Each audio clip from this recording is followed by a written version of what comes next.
Donc aujourd'hui, comme je t'ai dit, on va introduire. Voilà, donc il s'agira ici là d'introduire, de généraliser tout ce qu'il y a lieu de savoir autour, tous les pourtours de la pisciculture.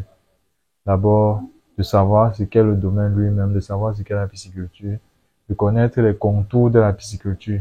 Donc tout ce que tu peux faire à l'intérieur, parce que la pisciculture, c'est pas seulement la production, ça ne se limite pas seulement à produire le poisson. Parce que pour produire le poisson, on a besoin de plusieurs autres choses. On a besoin des aliments, on a besoin de tout ce matériel-ci. On a besoin. Tu vois un peu. Donc il y a plusieurs autres activités que tu peux mener à l'intérieur. Donc, comme je disais, premièrement, ici, on va donc introduire. Donc, il s'agit, c'est le premier titre de l'information, une introduction générale. Voilà, il s'agit d'une introduction. Donc, premièrement, d'abord, on va définir.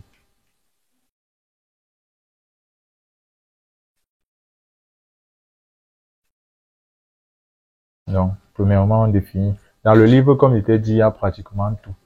Il y a tout ce qu'il y a lieu de connaître à l'intérieur. Donc, tout ce qu'on va voir ici, décortiquer au fur et à mesure, il y a ça là-bas. Donc, il suffit juste de lire le livre qui s'appelle Le secret de la réussite psychologique, option grossissement rapide des poissons. Donc, là-bas, il y a tous les secrets, toutes les techniques qui vont te permettre non seulement de faire grandir tes poissons rapidement, mais de les vendre également à un très bon prix. Voilà, donc, c'est axé sur la production, la transformation et la commercialisation. C'est vrai, la dernière partie commercialisation n'est pas encore finie, mais d'ici peu, je vais finir ça. Ouais, un peu non. Donc, premièrement, d'abord, il faut définir ce qu'est la pisciculture. On peut pas se lancer dans un domaine qu'on ne connaît pas de quoi est-ce qu'il s'agit. Peut-être beaucoup parmi vous, je fais que bavarder depuis sur YouTube partout, pisciculture, pisciculture, pisciculture, mais personne réellement ne sait de quoi est-ce qu'il s'agit. Donc, la pisciculture, tout simplement, c'est une branche de l'aquaculture chargée de la production des poissons. Donc, l'aquaculture, c'est ce grand ensemble-là, c'est ce grand ensemble-là dans lequel il y a la pisciculture ici, il y a la production des algues, il y a la production des céphalopodes, il y a la production des écrevisses, il y a la production, tu vois un peu, non, de toutes ces espèces marines-là. C'est ce qu'on appelle l'aquaculture. Donc, c'est ce grand ensemble-là ici. Oh, les mauvaises crêles. C'est ce grand ensemble-là ici, l'aquaculture. Donc, maintenant, dans l'aquaculture, il y a la pisciculture, elle qui est uniquement axée sur le poisson. Ouais, un peu, non, non, c'est ça. La pisciculture, c'est une branche de l'aquaculture chargée de la production du poisson. Donc, dans la pisciculture, on élève uniquement les poissons dans différents milieux. Ça peut être en hors-sol, ça peut être dans les étangs, ça peut être dans les cages flottantes. Ouais, un peu, non. Donc, c'est ça, la pisciculture, d'une manière brève et d'une manière générale. Donc, ça, c'était pour la définition. Mais toujours dans l'introduction, dans la généralité, il faut également connaître d'abord les différents maillons de la chaîne de production piscicole. Parce que comme je dit tout à l'heure, comme je vous ai dit tout à l'heure, ce n'est pas seulement l'élevage des poissons de manière simple. Donc, pour ne pas dire que vous ne devez pas seulement vous focaliser sur l'achat des alevins, les faire grossir et les vendre en poissons de table. Comprends un peu. Dans la pisciculture, tu peux également te dire que, OK, moi, je peux acheter le matériel de l'extérieur, j'importe, je vends à ceux qui veulent produire. Moi, je veux également produire l'aliment pour ceux qui veulent nourrir leurs animaux. Moi, je veux produire les alevins pour ceux qui vont les acheter et les grossir. Moi, je veux, moi, je veux, moi, je veux. C'est un peu non. Donc, il y a beaucoup d'autres activités à l'intérieur qui sont également rentables qu'acheter les alevins, les grossir et vendre. C'est un peu non. C'est ça qu'on va voir ici. On va voir les différents maillons de la chaîne de production piscicole, maillons de la chaîne.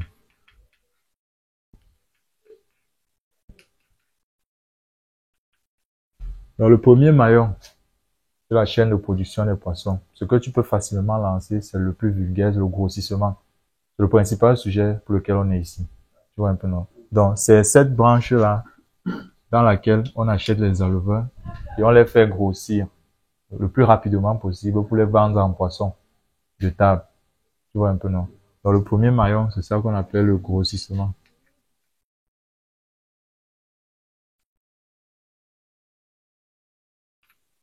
C'est pratiquement celui qui met le plus de temps. C'est le plus long. Cela peut prendre entre 3 à 6 mois selon les espèces. Tu vois un peu, non? Donc, le grossissement, c'est le maillon, la branche la plus longue, ayant la plus longue durée dans la production des poissons. Donc, le premier maillon, c'est le grossissement qui est également rentable parce que ici, par exemple, tu peux dépenser entre 1200 et 1300 pour produire 1 kilo de poisson et le vendre entre 2000 et 2500 francs sur le marché. 2000 francs dans la vente, en gros, 2500 dans la vente au détail. Tu vois un peu, voilà. Donc, c'est ça ici, le grossissement expliqué de manière, bref, comprends un peu, non? Dans la seconde branche, c'est l'alevinage.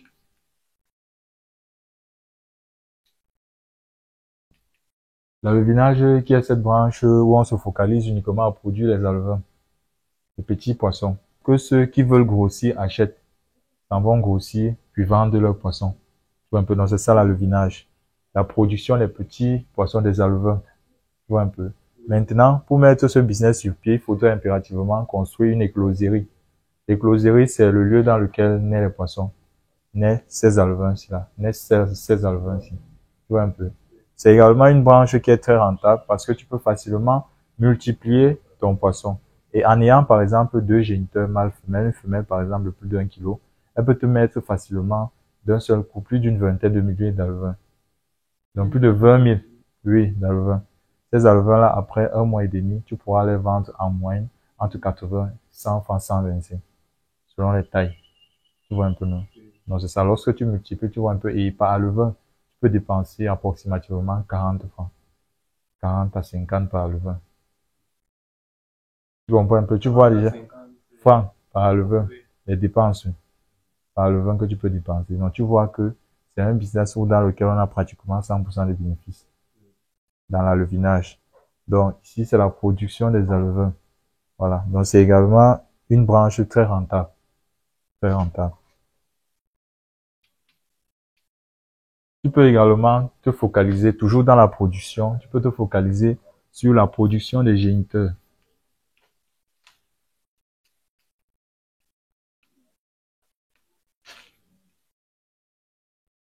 Sur la production des géniteurs. Donc toi, tu veux tout simplement produire des poissons qui seront vendus aux écloseries pour produire les alevins. C'est ça les géniteurs. Les géniteurs sont les parentaux des alevins. Comprends un peu, non? Donc ce sont ces gros poissons-là que l'on commercialise aux écloseries pour faire la reproduction, assez simplement. Donc ici, tu peux avoir une centaine, deux centaines, cinq centaines de géniteurs. Les géniteurs sont vendus en moyenne par kilo. Et on vend le kilo entre 5 000 et 7 000 francs. Donc lorsque tu as un poisson qui pèse 1 kilo, tu sais que c'est au moins 5 000, au plus 7 000. Donc tu multiplies fois le nombre de kilogrammes, fois le poids de ton poisson et tu vois combien est-ce que tu peux toucher. Voilà. Donc c'est une branche également dans laquelle quelqu'un peut s'en sortir, assez simplement. Après la production des géniteurs, maintenant, tu sais, pour produire les poissons, on a également besoin de l'aliment. Tu peux te focaliser, tu peux te positionner dans la production de cet aliment-là.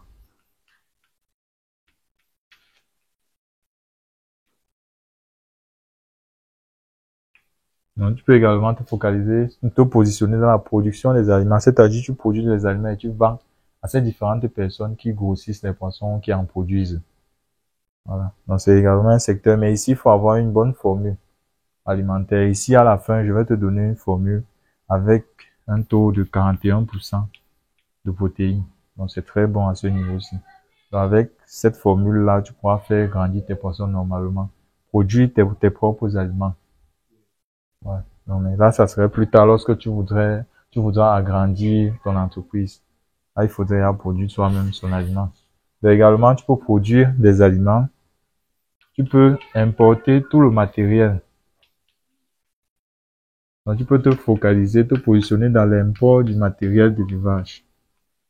Donc, comme matériel, les balances, les épuisettes, les filets antiprédateurs, même les aliments, les antibiotiques et vitamines, ces aliments importés-là. Donc, tu peux te positionner à l'intérieur, acheter ça dehors et commercialiser ça ici. C'est également rentable, c'est également de l'argent. Tu peux également encore te focaliser sur, bon, en parlant du matériel, hors d'importer, tu peux également fabriquer les bacs-ci. En bâche là, non. Tu fabriques ça ou tu gagnes les marchés dans la construction des bacs en béton là. Ouais, un peu là, ce sont les maçons qui construisent. Il suffit juste de connaître les réglementations dans la construction de ces bacs-là. C'est juste ça. Après là, c'est parti. Tu sais que lorsqu'il y a un bac comme ça, il doit avoir l'évacuation.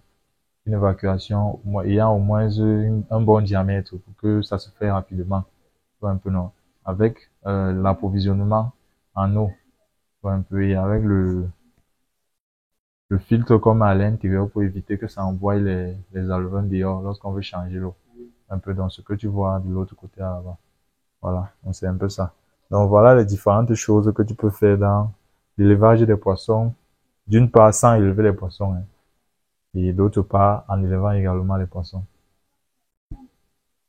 Voilà, 3. Maintenant là, il s'agit des différents milieux. Les différents milieux de production. Donc les différents milieux dans lesquels tu peux produire des poissons. On va voir les différents milieux, les avantages et les inconvénients. Un peu, non. Le premier milieu, c'est le milieu naturel. Bon, je vais mettre, je vais abréger. Milieu naturel. Donc ici, la production des poissons se fait sur des fleuves, des rivières, ces grandes étendues d'eau là, des mers, des océans également. Tu vois, non? Donc on produit les poissons là-bas via des cages flottantes. Donc les cages flottantes, c'est un système utilisé pour produire les poissons dans la nature, sur des grandes étendues d'eau, des grandes étendues d'eau. Tu vois un peu, non? Donc on utilise ça là-bas. L'avantage là-bas, c'est que les poissons grandissent plus vite parce qu'ils sont dans le milieu naturel. L'oxygène naturel y est présent, l'eau se recycle seule. Tu vois un peu, non? Parce que, en général, ce sont des cours d'eau ruisselants, donc qui circulent. Tu vois un peu, non? Voilà. Voilà, on a les cages dans les filets. Donc, le seul inconvénient de ça, bon, c'est juste la mise sur pied d'un tel projet, ça nécessite beaucoup de fonds. Il faut des autorisations, tu vois un peu. Des autorisations pour mettre une cage sur tel fleuve, tu vois un peu. Pour les autorisations. La gestion également n'est pas très facile. Pour te rendre sur la cage, il faut avoir un moyen de transport, de mobilité. Si elle n'est pas proche du talus continental, par exemple, si elle n'est pas proche du sol, de la rive, un peu, il faut un moyen de transporter pour t'amener à chaque temps. Mais tout ça, dépendamment de tes moyens. Quand tu as les moyens, ça part vite. Ça part le complexe, là. Voilà, donc c'est le seul inconvénient de ça. Mais la production du poisson là va pas très vite parce que les poissons sont dans les bonnes conditions. Deuxième milieu, c'est le milieu semi-naturel. Ici, quand j'entends par semi-naturel la présence des étangs. Ici, c'est l'infrastructure par excellence de la production des poissons ici, dans le milieu semi-naturel. Donc, c'est via les étangs. Tu as un peu vu les étangs, hein? Voilà. Donc, les étangs sont ces trous creusés d'une certaine manière avec des certaines réglementations pour produire les poissons. Tu vois un peu, non? Voilà. Donc, dans le milieu semi-naturel ici également, il y a l'oxygène naturel qui est présent. Les poissons bénéficient des ressources naturelles également. Donc, ils s'alimentent également des phytozooplanctons qui sont à l'intérieur de l'étang lorsqu'on fertilise bien. Tu vois un peu. Ce qui fait donc que non seulement ils grandissent vite, ils ont la quantité d'oxygène nécessaire pour leur croissance et également tu te retrouves à dépenser moins en aliments parce qu'il y a des aliments naturels présents là-bas. Donc dans ce type d'infrastructure, tu peux faire un apport en aliments à 70-80%. Le reste est comblé par la nature. Tu vois, c'est un système qui est un peu avantageux. Donc, ça n'a pas trop d'inconvénients à part également la gestion. Par exemple, dans le cas des maladies, vous gérez, par exemple, si tu as un très grand étang là, la seule manière d'administrer les antibiotiques et vitamines, ça serait dans l'aliment. Alors qu'en hors sol, on administre ça souvent dans l'eau directement.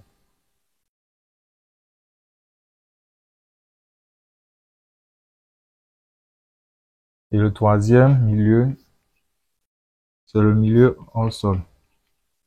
Dans le milieu hors sol, la production des poissons hors de leur milieu de vie. Donc, soit dans des bacs en bâche, soit dans des bacs en béton, soit dans des fûts même. C'est possible de faire ça dans des fûts. Prochainement, ici, je vais te montrer ça. D'ici la semaine prochaine, je vais installer les fûts là-bas, il va arranger ça bien. Et toi-même, tu peux produire, vous pouvez produire les poissons dans les fûts. Au début. Voilà. Et au fur et à mesure, tu évolues. Tu commences dans les fûts, tu t'acclimates, tu vois comment ça se passe et tout. Après, tu agrandis l'activité. Tu vois un peu, non? Donc, c'est ça le milieu hors sol. En hors sol, il est très facile de gérer sa production, hein. Très facile de gérer sa production. Donc, dans les cas des maladies, tu peux repérer rapidement un poisson malade et régler le problème. faire les différentes administrations qu'il faut. Tant administration d'antibiotiques, vitamines, que des autres produits que l'on utilise pour les traiter, comme le sel, le bleu de méthylène et autres. Tout ça, je vais te montrer ça plus tard. Donc ici, on est encore en train d'introduire. Ça, c'est l'introduction, de manière générale. Voilà. Donc, c'est ça un peu en hors sol. La gestion est un peu facile. Tu peux produire le poisson directement chez toi, dans ta maison, même si tu as un petit espace ou un fût peut entrer là-bas. Tu peux produire la quantité de poisson nécessaire pour cette quantité d'eau-là, qui va correspondre à cette quantité d'eau-là, pour ne pas les surpeupler à l'intérieur. Voilà. Donc, c'est un peu ça, le hors sol. Le hors sol, c'est un système qui est révolutionnaire. Voilà, révolutionnaire. C'est plus pratique. Également plus pratique. Et plus économique aussi.